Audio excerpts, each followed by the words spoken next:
Mi madre le dio mi única herencia a mi hermano para que le propusiera matrimonio a su novia, y todavía no sabían que yo sí podía quitársela. Todo empezó en Navidad, con una foto. Mi hermano, sonriendo como si hubiera hecho algo hermoso. Su novia, enseñando la mano con orgullo. Y en medio de esa publicación llena de felicitaciones, estaba el anillo de mi abuela. No uno parecido, no uno del mismo estilo. El anillo, el único objeto que ella había dejado claramente para mí. El único. Yo me quedé congelada mirando la pantalla, porque en ese segundo entendí dos cosas. Que mi madre lo había entregado a escondidas, y que ni siquiera pensaban decírmelo antes de presumirlo en redes sociales. Llamé a mi madre de inmediato. Pensé que iba a escuchar una explicación nerviosa, un lo siento, fue un error. No, me respondió con una tranquilidad que me revolvió el estómago. Me dijo que se lo había dado a mi hermano a propósito, que a mí la Navidad ya no me gustaba, que a la novia de él sí le encantaba, como si eso resolviera algo, como si el gusto ajeno valiera más que una herencia ajena, como si mi dolor se hubiera convertido, para ellos, en una excusa conveniente para quitarme lo único que mi abuela había separado para mí. Y lo más cruel de esa frase era que sí tenía historia. Yo no empecé a odiar diciembre porque sí. 2 años antes había perdido a 3 personas en un accidente regresando de una fiesta navideña. Mi novio de 10 años, mi mejor amiga de infancia, y una amiga de la universidad a la que adoraba. Desde entonces yo llevaba la temporada como podía, con terapia, con culpa sobreviviente y con esa mezcla rara entre nostalgia y cansancio que te deja un golpe así. Mi madre sabía eso, mi hermano también, y aún así usaron exactamente esa herida como argumento para robarme. Ese anillo no era solo bonito, era mi única herencia formal de mi abuela paterna. Ella había dejado otras cosas en vida, regalos de cumpleaños, piezas pequeñas, recuerdos. Pero ese anillo era distinto. Era el objeto importante. El que todos sabían que estaba apartado para mí. El que no me entregarían hasta cierta edad para que nadie saliera con ideas raras. O eso creí. Porque bastó que mi abuela faltara y que mi madre tuviera acceso para que decidiera reescribir todo como si le perteneciera repartirlo a su gusto. No me puse a gritar. Hice algo mucho peor para ellos. Llamé al hermano de mi papá, el ejecutor del patrimonio. Mi papá ya había muerto años antes, así que del lado que de verdad me protegía quedaba él. Le conté todo. Le mandé la foto. Y fue él quien me confirmó lo que yo ya intuía. Mi madre no tenía derecho a regalar ese anillo. No era suyo. Nunca había sido suyo. A ella le habían dejado una caja con otras joyas de mi abuela, pero no esa. Ese anillo estaba documentado para mí. Y por primera vez en toda esa historia, yo dejé de sentirme la hija sensible a la que siempre podían presionar para que se diera. Les escribí a los 3. A mi madre, a mi hermano, y a la novia de él. Fui directa. Les dije que ya había hablado con el ejecutor y que, si el anillo no regresaba a mis manos o a las de mi tío, yo iba a escalarlo legalmente. Mi hermano contestó primero, indignado, como si la ofendida fuera él. Dijo que de verdad quería ese anillo para proponerle matrimonio y que yo no lo merecía porque odiaba la Navidad. Esa fue la frase exacta que me terminó de abrir los ojos. No estaban improvisando. Los dos ya habían construido una narrativa en la que quitarme algo mío era un acto razonable porque a ellos les convenía más. En cuestión de horas, mi teléfono se llenó. Tías, primos, hermanos. Gente diciéndome que estaba exagerando, que solo era una joya, que no valía la pena romper a la familia por eso. Esa parte fue casi más asquerosa que el robo. Porque el patrón era clarísimo. No bastaba con quitarme algo. Además querían que yo cargara con la vergüenza de defenderme. Querían que otra vez hiciera lo que había hecho toda mi vida en esa casa. Tragarme el golpe, sonreír y aceptar que para ellos yo siempre era la opción sacrificable. Pero esta vez no. Esta vez les di una semana. Ni una hora más. Y no bloqueé a nadie. Dejé que hablaran. Dejé que insultaran. Dejé que se confiaran. Cada mensaje, cada audio, cada frase donde minimizaban el robo o justificaban a mi hermano se iba guardando. Ellos creían que me estaban presionando. En realidad me estaban armando el expediente. Actualización 1. Al día siguiente de publicar lo que me estaba pasando, la prometida de mi hermano me escribió por privado. Quería verme a solas. No en la casa. No con él. No con mi madre cerca. Acepté, pero fui preparada para cualquier cosa. Nos vimos en una cafetería pequeña. Y desde que se sentó noté algo raro. No venía a pelear. Venía a entender. Lo primero que me pidió no fue que la perdonara. Me pidió que le hablara de mi abuela.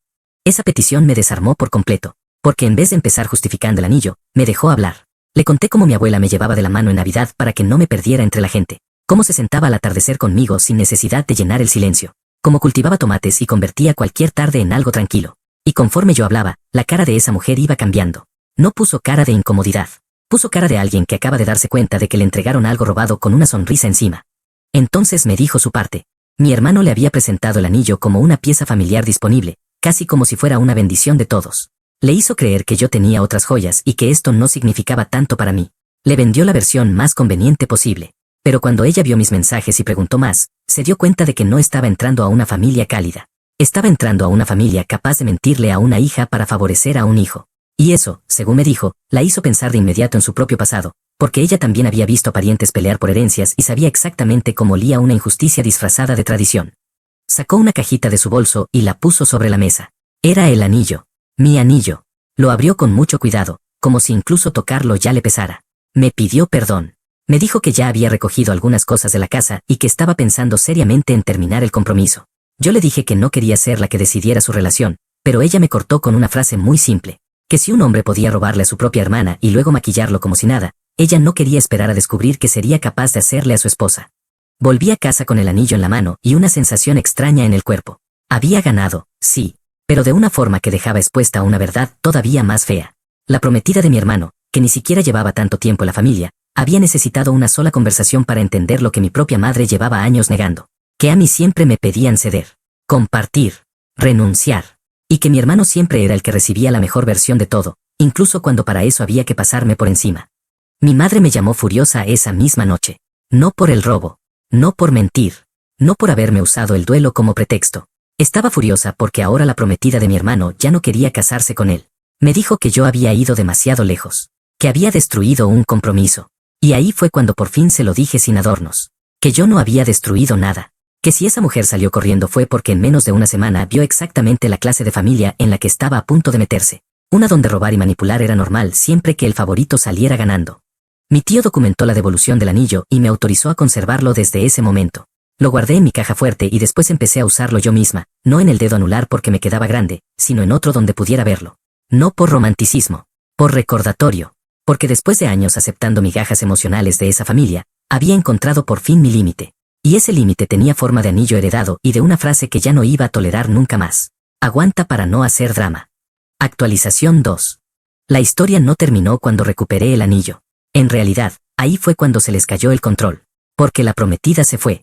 Mi hermano quedó humillado. Y mi madre, que estaba acostumbrada a manejar la narrativa, empezó una campaña desesperada para venderme como la hija resentida que había saboteado una boda por celos. Solo que esta vez yo ya tenía algo que antes no tenía. Pruebas, mensajes, capturas, audios. La versión completa de cómo habían justificado robarme una herencia usando mi trauma como argumento de conveniencia. Así que hice lo que más les dolía. Dejé de discutir y empecé a exhibir. No en redes abiertas. Dentro de la familia. Envié a los parientes más insistentes una carpeta ordenada con pantallazos marcados, donde se veía con claridad quién dijo qué, quién admitió que el anillo era mío y quién decidió que yo debía resignarme porque la novia de mi hermano amaba la Navidad. Ya no era mi palabra contra la suya.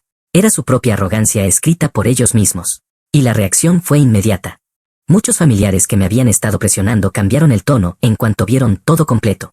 Algunos dejaron de escribir. Otros me pidieron disculpas. Y varios, por primera vez, empezaron a mirar a mi madre y a mi hermano como realmente eran. No hubo una gran escena familiar. Hubo algo más eficaz. Silencio. Distancia. Invitaciones que dejaron de llegarles. Conversaciones donde ya no los respaldaban. El tipo de rechazo frío que duele más cuando llevas años creyendo que siempre puedes torcer todo a tu favor. La exprometida de mi hermano se mudó para empezar de nuevo. Yo seguí en contacto con ella de vez en cuando, más por respeto que por costumbre. No terminamos siendo amigas inseparables ni nada parecido. Pero quedó entre nosotras una especie de reconocimiento limpio. Ella me devolvió algo que era mío cuando le habría resultado más fácil mirar a otro lado. Y yo entendí que, en medio de toda aquella suciedad, la única persona nueva en la historia había sido la única capaz de actuar con decencia desde el principio. En cuanto a mí, hice algo que para mi familia siempre había sido casi una provocación. Seguí con mi vida sin pedirles permiso. Seguí saliendo con la persona con la que ya estaba empezando algo.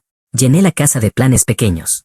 Juegos de mesa, películas, rutinas nuevas, cosas simples que no dependían de nadie más. También puse cámaras por si a mi madre o a mi hermano se les ocurría intentar otra tontería, porque cuando una persona pierde el control de la historia a veces intenta recuperar terreno de la forma más mezquina posible. Pero no pasó, o no se atrevieron. Quizá por primera vez entendieron que conmigo ya no funcionaba el viejo truco de presionar hasta que cediera. Lo que sí cambió fue mi manera de mirarlos. Durante años pensé que el problema era que no me entendían, que no medían el daño. Que tal vez, si explicaba mejor lo que sentía, iban a reaccionar distinto. Pero no. El problema era mucho más simple y mucho más feo. Sí lo entendían. Solo que no les importaba lo suficiente cuando la perjudicada era yo. Esa claridad dolió más que perder el anillo por unos días. Porque un objeto se recupera. Descubrir que en tu propia familia llevaban años ensayando la forma de hacerte renunciar sin culpa, eso te cambia para siempre. Por eso el verdadero cierre no fue volver a tener el anillo. Fue ver a mi madre y a mi hermano perder, al mismo tiempo, lo que daban por asegurado. Él perdió a la mujer con la que pensaba casarse y la comodidad de sentirse intocable. Mi madre perdió autoridad dentro de la familia y la fachada de buena madre imparcial que le encantaba vender. Y yo, que se suponía que debía quedarme callada una vez más, terminé con el anillo, con la verdad y con algo que nunca me habían visto sostener tanto tiempo. La decisión de no soltar aunque me llamaran egoísta por defender lo mío. Así que no, yo no arruiné una propuesta. No rompí una boda. No destruí la familia. Lo único que hice fue dejar de cooperar con una mentira que llevaba años alimentándose de mi silencio. Y eso fue suficiente para que todo lo demás se cayera solo.